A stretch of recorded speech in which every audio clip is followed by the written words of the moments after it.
모든 분들이 그러시겠지만 누군가 나를 사랑해 주는 사람이 있다라고 하는 것을 생각할 때가 가장 행복한 시간입니다. 여러분도 그러시죠? 누군가 나를 사랑한다. 얼마나 기분이 좋습니까?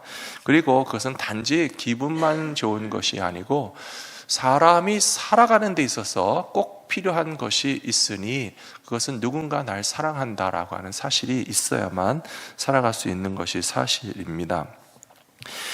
어렸을 때 길을 가다가 넘어지거나 혹은 동네 나쁜 친구를 만나서 좀 싸우거나 한 대 맞으면 여러분 어떻게 하셨습니까? 누구를 찾으셨습니까? 엄마를 찾으셨죠. 그래서 뭐 형이나 동생이나 누가 나를 괴롭혀도 누구를 찾으십니까? 엄마를 찾으면서 나보다 힘센 사람이 나를 힘들게 해도 모든 아이들이 공통적으로 나타내는 반응은 엄마를 찾는데요. 엄마를 찾는 이유가 뭘까 생각해 보면 정말 온 세상 다 무너져도 끝까지 나를 사랑할 수 있는 사람은, 진짜로 나를 사랑하는 사람은 엄마겠거니라고 하는 믿음이 있기 때문에 먼 일이 생겨도 엄마를 찾는 이유는 그분이 나를 사랑해 주기 때문에 나는 살 수 있다라고 하는 의지하는 마음 때문이라고 생각합니다. 이런 마음은 어른이 되어서도 마찬가지입니다. 모든 사람의 마음속에 깊이 새겨져 있는 가장 중요한 한 가지 사실이 꼭 필요한데요, 나를 진정으로 사랑해 주는 사람이 있는가, 누구인가 라고 하는 것을 생각할 때에 거기에 대하여 우리는 답을 가지고 있어야 됩니다. 그리고 그 사실을 통해서 우리가 또 깨달아야 될 것은 나는 사랑받기 위해서 태어난 사람입니다 라고 하는 것을 여러분 자신감 있게 확신하실 수 있어야 됩니다. 여러분 정답을 갖고 계십니까? 여러분 사랑해 주시는 분 있습니까? 여러분은 사랑받기 위해서 태어난 사람입니까? 조금 자신 있게 대답하셔도 됩니다. 이런 질문에 대해서 정답을 가진 분들은요, 무서울 게 없어요. 나를 사랑해 주는 사람이 있는데 뭐가 무섭습니까? 외롭지도 않습니다. 절망하지도 않습니다. 나는 사랑받기 위해서 태어난 사람이다. 얼마나 좋습니까? 뭐가 무섭습니까? 어떤 일이 생겨나도 우리가 넘어지고 쓰러지고 밟히고 해도 다시 일어날 수 있는 힘을 가진 것은 나를 사랑해 주시는 분이 계시다.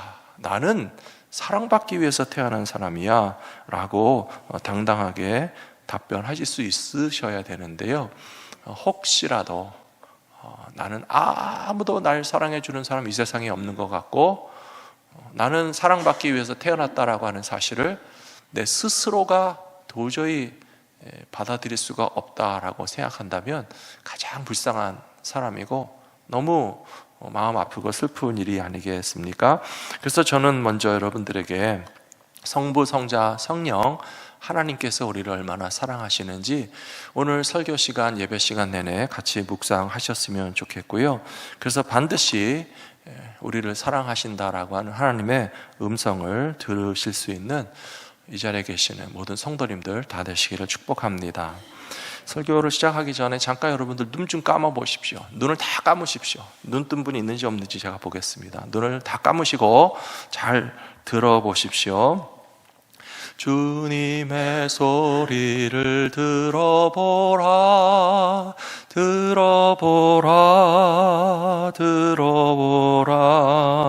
자비한 주께서 부르시네, 부르시네, 부르시네. 사랑의 햇빛을 외함받고 점점 더 멀리 가나. 주의 음성을 내가 들으니 사랑한다 말일세. 믿는 마음으로 주께 가오니 나를 영접하소서.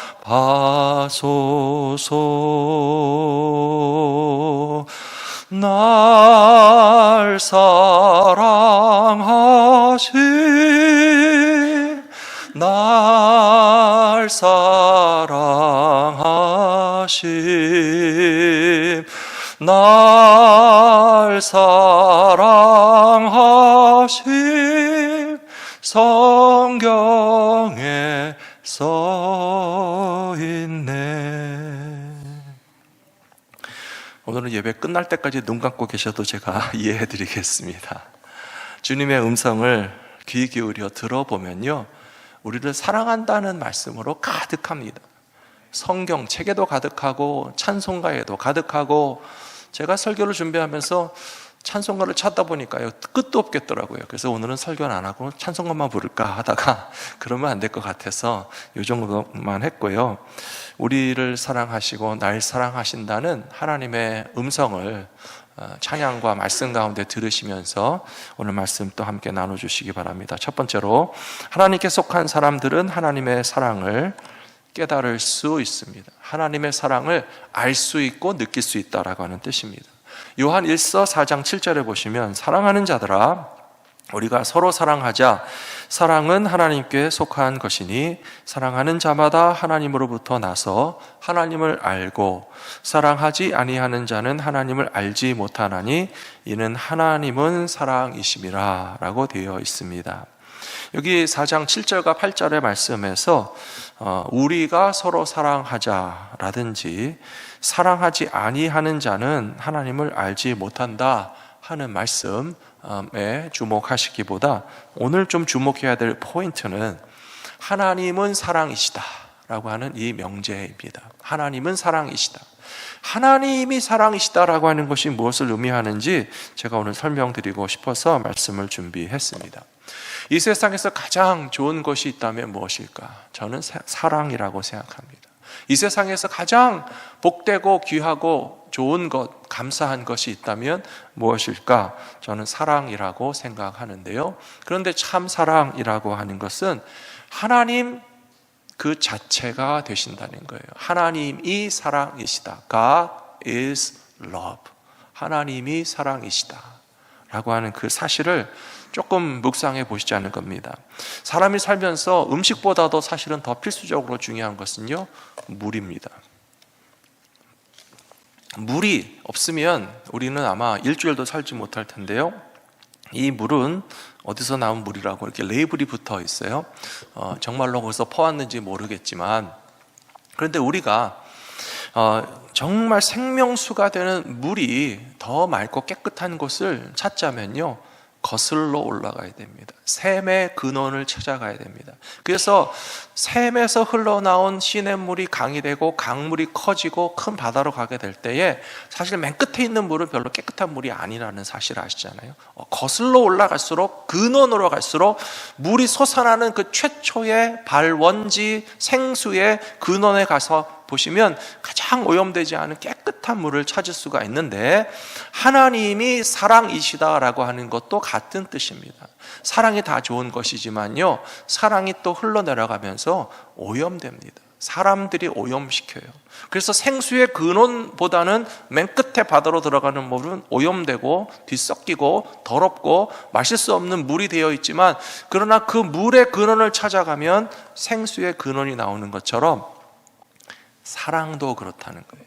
그래서 진짜 오염되지 않고 깨끗하고 생수의 근원에서부터 이제 막 탁 터져나온 그 순전한 사랑이 어디인가 찾아가 보면 바로 하나님이시다라고 하는 것을 깨닫게 된다라고 하는 것이죠.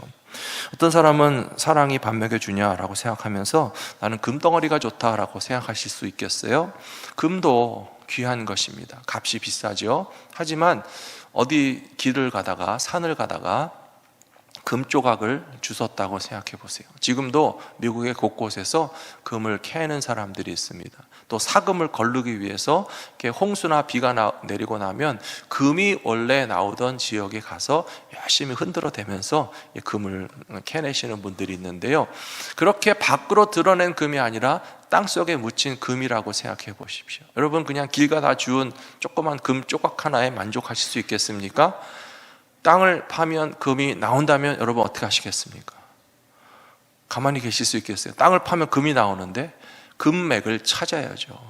금 광산을 뚫어야 됩니다.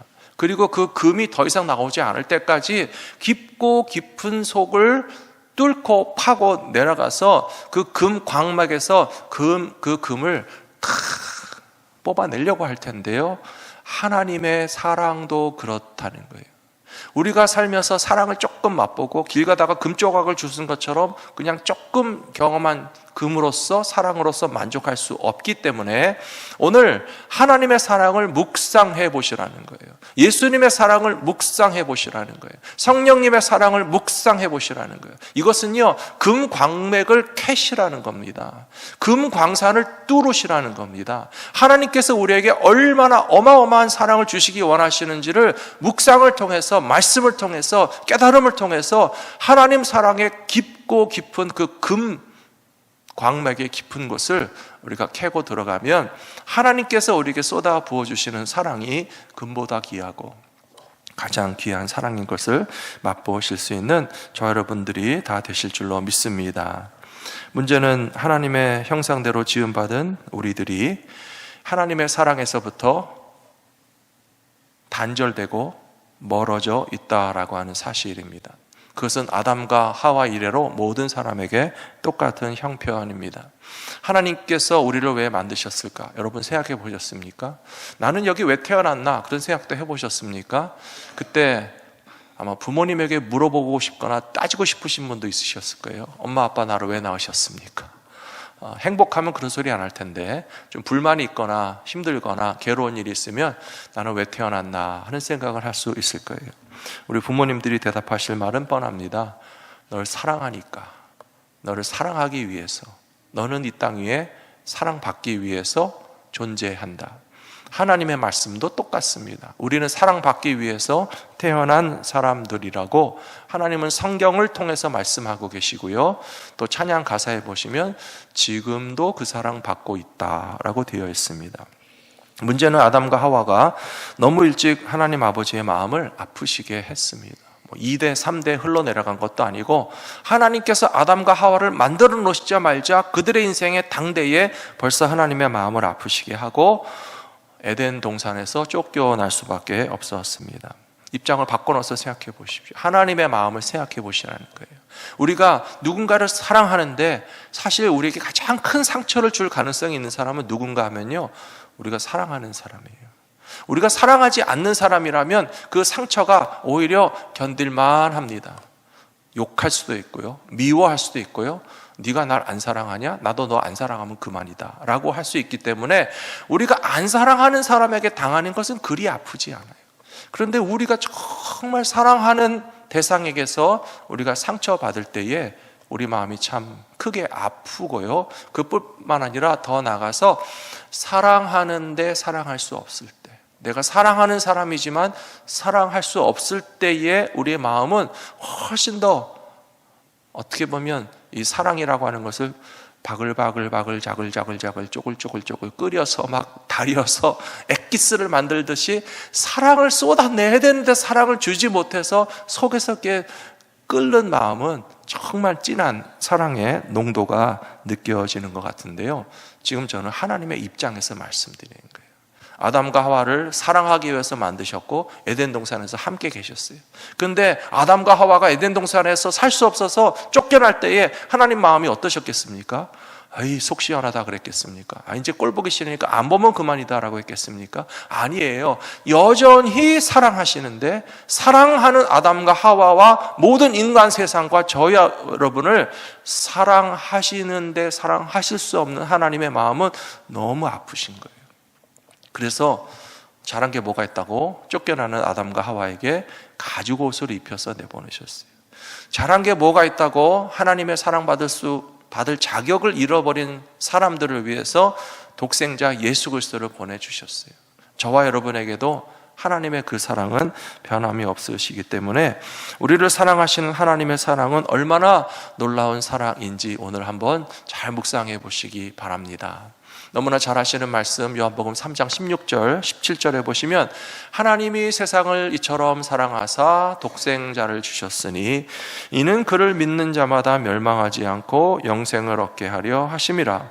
하나님이 그 아들을 세상에 보내신 것은 세상을 심판하려 하심이 아니요 그로 말미암아 세상이 구원을 받게 하려 하심이라. 독생자가 이 세상에 오신 것은 하나님의 사랑이라고 되어 있죠. 근데 우리 너무 잘 아는 말씀이니까 아는 부분을 좀 제가 설명하지 않고 다른 부분을 좀 접근해 보기 원합니다. 하나님이 세상을 사랑하신다는 것은 우리와 같은 죄인들을 사랑하신다는 뜻인데요. 그러면 참 이해하기 힘든 것이, 하나님은 사람은 사랑하고 독생자는 안 사랑하시는가? 하나님은 죄인들을 사랑하시면서 하나밖에 없는 아들 예수 그리스도는 안 사랑하시는가? 어떻게 죄인을 위해서 독생자를 이 세상에 보내셔서 십자가에 달려 죽게 하실 수가 있을까라고 질문할 수 있습니다. 제가 오늘 가진 답은 그것입니다. 하나님이 우리를 사랑하시는 사랑이 그만큼 크고요, 독생자를 주실 만큼 우리를 사랑하시는 하나님의 사랑이 그렇게 무한하게 어마어마하게 크시다는 뜻이고요. 한 가지 더 중요한 사실이 있습니다. 예수님도 우리를 사랑하신다는 거예요. 예수님 그냥 억지로 이 세상에 팽개쳐지신 게 아니에요. 너 세상에 가서 십자가에 죽어, 하나님이 그렇게 하신 것이 아니고요, 예수님도 우리를 사랑하시니까 하나님 아버지의 뜻과 같은 마음에서 우리를 위하여 이 땅에 오신 것이 하나님의 사랑이고 예수님의 사랑이라고 믿습니다. 그래서 두 번째로 하나님의 사랑은 그의 아들 독생자를 통하여 확실하게 증거되었다라고 말씀에 나와 있습니다. 요한일서 4장 9절과 10절에 보시면 하나님의 사랑이 우리에게 이렇게 나타난 바 되었으니 하나님이 자기의 독생자를 세상에 보내심은 그로 말미암아 우리를 살리려 하심이라. 요한복음 3장 16절이랑 똑같죠.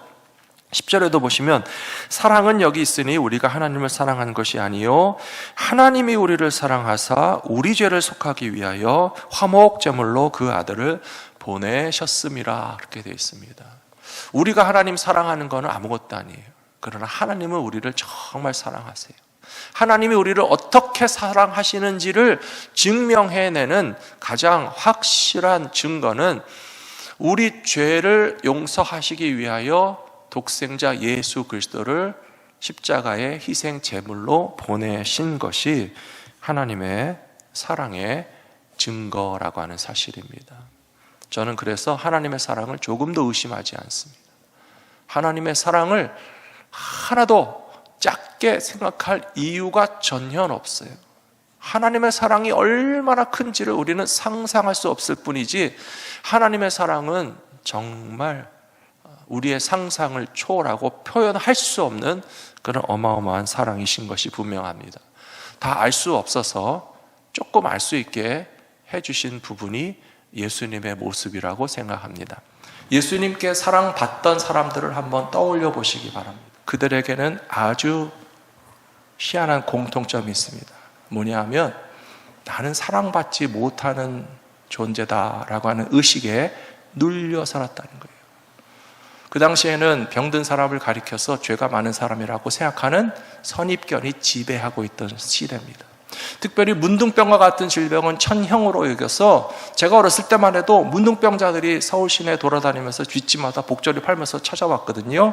그러면 막 소금 뿌리면서 허이 쫓아내면서 이상한 사람들이라고. 죄가 많아서 병에 걸린 게 아니잖아요.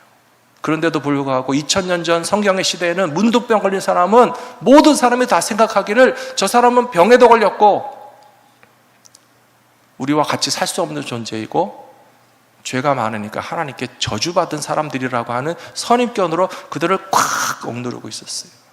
그런데 예수님께서 이 땅에 오셔서 어떻게 하셨습니까? 문둥병자의 몸에 손을 대시면서 말씀하시기를 너의 모든 죄가 사함을 받았다라고 말씀하세요.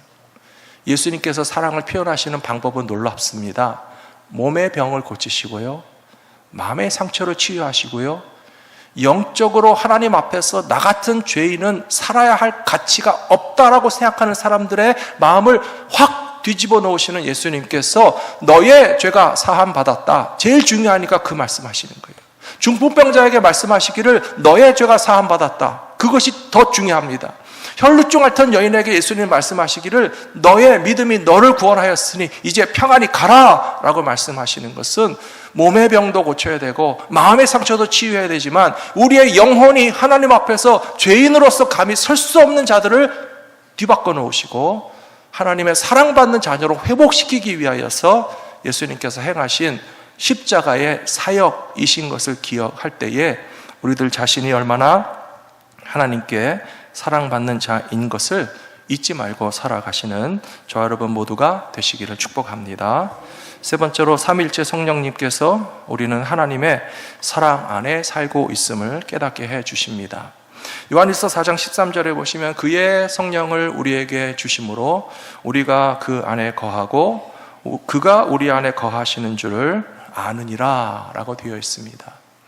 하나님이 우리를 얼마나 사랑하시는지 여러분 아세요? 대답을 못 하시네요. 예수님이 우리를 얼마나 사랑하는지 여러분 아세요?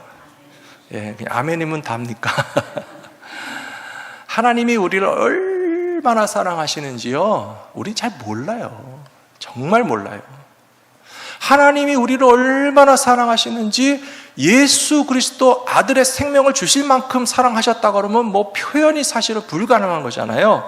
그래서 못 알아들으니까 성령님이 뭘 하시는가 하면 성령을 우리에게 주셔서 우리가 그의 안에 거하고 그의 사랑 안에 거하고 우리가 하나님의 사랑 안에 살고 있다는 사실을 알려주신다라고 하는 것입니다. 갓난 아이들을 품에 안고 사랑으로 키우시는데요, 그 아이들이 누가 엄마인지 누가 아빠인지도 잘 모르잖아요. 그런데 갓난 아이들이 사랑받고 자라면서 나는 정말 사랑받고 살고 있어 라고 하는 거를 제대로 인식하겠습니까? 못하겠습니까? 잘 모른단 말이에요. 그래서 나중에 아이들이 좀 크면 어떻게 해주셔야 돼요? 가르쳐 주셔야 돼요. 야, 엄마 아빠가 너를 얼마나 사랑으로 키웠는지 넌 모르지? 너를 정말 사랑해서 불면 날아갈까, 쥐면 터질까, 겨울에는 추울까, 여름엔 더울까, 정말 사랑으로 씻어주고 먹여주고 품어주고 재워주고 공부 가르치고 사랑했다는 사실을요 말해 주셔야 돼요. 그러면 좀 크면서부터 자꾸 그 말을 들으면 아, 그랬나 보다 라고 하게 돼요. 어떤 경우에 할머니 할아버지랑 같이 자라는 손자 손녀들은 참 행복합니다. 복받은 사람들입니다. 그런데 어떤 경우에는 할머니 할아버지와 한국과 미국으로 떨어져 있기도 하고 일찍 돌아가시기도 해서 아마 할머니 할아버지의 사랑을 기억하기도 전에 이별하신 분들도 있을 거예요. 말해 주셔야 돼요. 할머니 할아버지가 너네 때문에 너무 기뻐하셨어, 행복해 하셨어, 사랑해 주셨어, 정말 보고 싶어 하셨어 라고 말해 줘야만 어른들이 되어서도 그랬나 보다 할 정도이지만, 그러나 그것이 얼마나 중요한지 아십니까? 엄마 아빠가 나를 사랑으로 키웠다는 사실을 알아야 감사하게 돼요. 살아갈 힘을 얻게 돼요.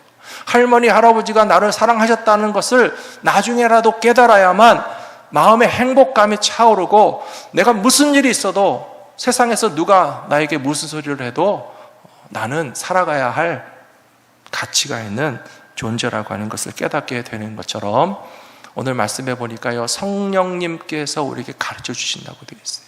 하나님이 얼마나 우리를 사랑하시는지 오늘 말씀해 보니까요, 성령님께서 우리에게 가르쳐 주신다고 되어 있습니다. 예수님께서 우리를 얼마나 사랑하시는지를 가르쳐 주실 때에 그 음성에 귀를 기울이시면서 하나님의 사랑의 크고 넓고 깊고 풍성함을 맛보며 살아가시는 저와 여러분들이 되시기를 축복합니다. 한 가지 더 우리가 하나님의 사랑 안에 거할 수 있는 방법이 있는데요, 요한복음 15장 10절에 보시면 내가 아버지의 계명을 지켜 그의 사랑 안에 거하는 것 같이 너희도 내 계명을 지키면 내 사랑 안에 거하리라 라고 되어 있습니다. 사랑하는 성도 여러분, 하나님의 사랑, 예수님의 사랑 안에서 살고 싶으십니까? 그렇다면요, 말씀대로 사셔야 돼요. 주님의 계명을 억압이나 의무로 생각해서 억지로 지키시는 것이 아니라 하나님의 말씀대로 사는 것이 하나님의 사랑 안에 사는 방법이라고 가르쳐 줬으니까 그렇게 사시면 된다는 거예요. 여러분, 물고기가 가장 행복하고 안전한 것이 어딘지 아십니까? 물 속입니까? 물 바깥입니까? 물속이에요. 물고기는 물속에서 살아간다는 것이 법칙이고 계명이고 하나님의 말씀이고 하나님께서 창조하신 질서인데, 이 물고기가 물속에서 안 살고 물 바깥으로 나오면 어떻게 됩니까? 생선 요리가 되는 거죠. 공중의 새가 마음껏 날아다닐 수 있다면 걱정할 것이 뭐가 있겠습니까? 그런데 공중의 새가 하나님의 법칙을 벗어나는 것이 율법과 계명과 창조의 질서를 버리는 것입니다. 우리가 너무나 잘 알고 있지만 기차가 가장 안전하게 빠르게 달릴 수 있는 것은 기차의 모든 바퀴가 레일 위에 올라 있을 때예요.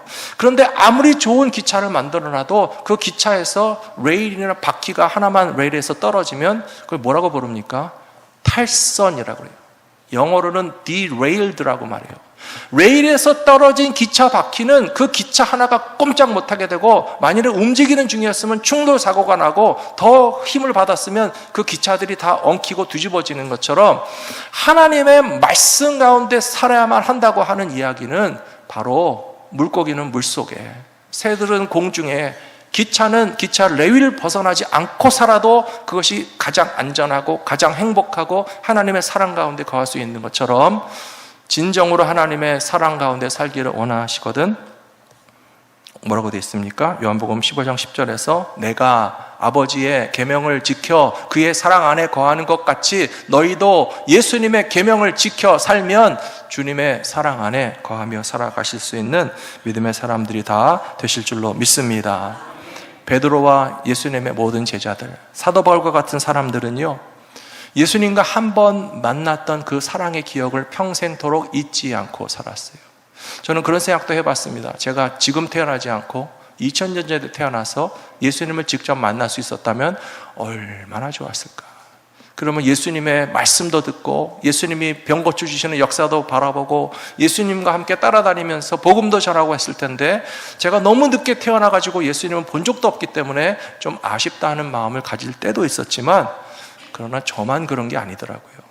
여러분 모두가 다 1900년대 태어나셨잖아요. 2000년대 태어나신 분이 한 분도 여기는 없으신데, 그러나 우리가 2000년이나 되는 간극을 띄워서 살아가고 있음에도 불구하고 너무 감사한 것은 우리가 예수님께 사랑받은 존재라고 하는 사실을 확실히 믿고 살아간다는 것입니다. 로마서 5장 5절에 이런 말씀이 있습니다. 소망이 우리를 부끄럽게 하지 아니함은 우리에게 주신 성령으로 말미암아 하나님의 사랑이 우리 마음에 부은 바 된 것을 알고 믿고 경험하며 살아가고 있기 때문에 그렇습니다. 하나님의 사랑 더 많이 깨닫게 되길 원하십니까? 예수님의 사랑 더 확실히 경험하기를 원하십니까? 제가 한 가지 방법을 가르쳐 드릴게요. 아침에 자리에서 일어나시면 눈 뜨자마자 이렇게 하시면 돼요. 아침에 자리에 일어나서 눈 뜨자마자 나는 하나님께 사랑받기 위해 태어난 사람이다. 한 가지 더 가르쳐 드릴게요. 밤에 자리에 누워서 주무시기 전에 이렇게 하시면 돼요. 저를 따라해 주시기 바랍니다. 나는 하나님께 사랑받기 위해 태어난 사람이다. 오늘 하루도 그 사랑 잘 받았습니다.